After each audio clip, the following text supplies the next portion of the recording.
Sœurs et frères le Christ, bonjour et bienvenue à cette méditation en ce dimanche, deuxième du temps de l'Avent de l'année C. Jérusalem, quitte ta parure de tristesse et de misère et revêt la parure de gloire de toujours, du Seigneur de toujours. Frères et sœurs, nous sommes invités, comme vous écoutez aujourd'hui la première lecture, à assumer une attitude de joie. La préparation demande qu'on se prépare avec joie à l'événement qui arrive. Ça veut dire qu'on ait une claire conscience de ce qu'on va célébrer. Un temps de grâce, un temps de libération. C'est la première chose. C'est la semaine donc de la joie. L'évangile d'aujourd'hui nous permet, nous prépare déjà, est une préparation immédiate à ce qui va arriver et nous raconte de Jean qui est venu. De Jean. Qu'est-ce qui se passe? Jean est en fait le précurseur. Et le texte nous dit qu'il vient annoncer un baptême de conversion. Pour vivre la joie, il faut changer ce qu'on appelle de paradigme, changer de sens, il faut se convertir. Ça veut dire qu'il faut apprendre à regarder les choses d'un autre point de vue. Vous voyez, frères et sœurs, si on veut avancer dans ce qu'on fait, dans ce qu'on vit, il faut apprendre à regarder les choses du point de vue des autres parfois, ou accepter justement une certaine, conversion, un mouvement. Il faut partir de notre point de vue. Et pour le faire, il faut parfois s'adapter à la réalité. Il faut laisser que la réalité nous influence. C'est pour cela que si on ne comprend pas ça, on ne comprendrait pas pourquoi Luc, dans cet évangile, nous donne le cadre historique. La 15e année du règne de Tibère. Disons comme ça, empereur. Pourquoi est-ce qu'il dit ça? Parce que Luc nous fait comprendre que la venue de Jésus arrive dans un contexte historique, religieux et tout ce qu'on veut, concret. C'est un élément qui nous fait comprendre qui nous donne des éléments d'histoire réelle. De faire comprendre que Jésus est entré dans un monde, dans une histoire concrète. Dieu travaille dans notre histoire de façon concrète. Ce n'est pas dans une chose abstraite et inventée. C'est pour donner des éléments d'histoire réelle. Et nous sommes invités à nous convertir, à changer notre paradigme, notre point de vue, si on veut amener la joie et si on veut vivre la joie là où on se trouve. L'élément le plus important parfois, c'est d'accepter ce qu'il y a autour de nous. Les choses comme elles sont, si on peut dire.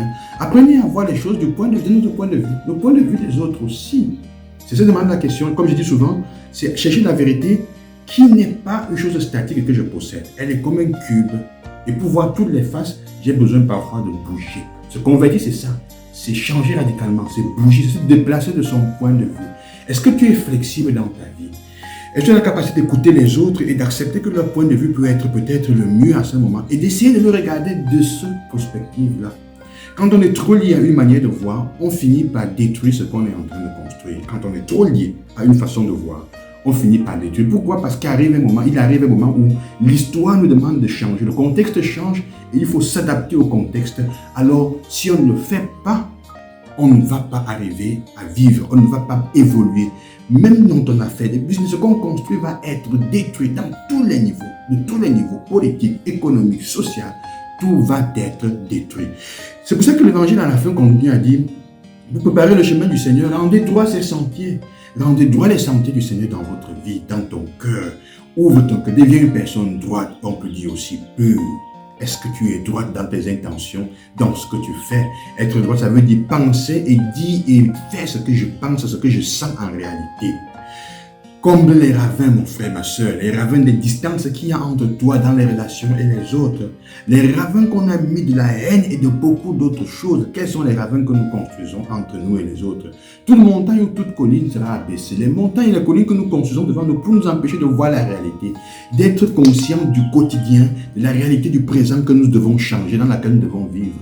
On construit parfois des collines et des montagnes pour ne pas voir la réalité. Quelles sont les collines et les montagnes que tu as construites pour refuser la réalité? Ça peut mettre une réalité de douleur que tu refuses de voir, mais qui continue à influencer ta vie. Et tu continues à te morfondre et à pleurer. Quelles sont-elles? Les passages tortueux deviennent droits. Les manières que tu utilises pour passer derrière les gens, pour contourner la tortuosité que tu utilises dans tes relations, pour tromper. Tu n'es pas clair, tu n'es pas droit, tu n'es pas une personne compliquée, on peut faire confiance parce qu'elle est tortueuse dans ce qu'elle fait. Les chemins rocailleux seront aplanés. Les pierres que tu jettes sur la route des autres. Quelles sont les pierres que tu mets sur la route pour que les autres tombent, que la route soit mauvaise, qu'ils fassent mal. Et même les pierres qu'il y a sur ta route qu'on a mises. Le Seigneur demande que nous regardions tout cela pour être des êtres vivants qui feront le salut de Dieu, comme dit l'évangile de Luc. Que le Seigneur vous accompagne en cette journée, frères et sœurs, qui vous donne une semaine de joie La joie n'est pas l'absence de souffrance. Elle est simplement la décision de ne pas laisser que la souffrance dirige et gagne notre vie et que la tristesse s'en empare. La tristesse qui nous faut être le 8e péché capital. Bonne journée, bon dimanche. Que le Seigneur vous accompagne.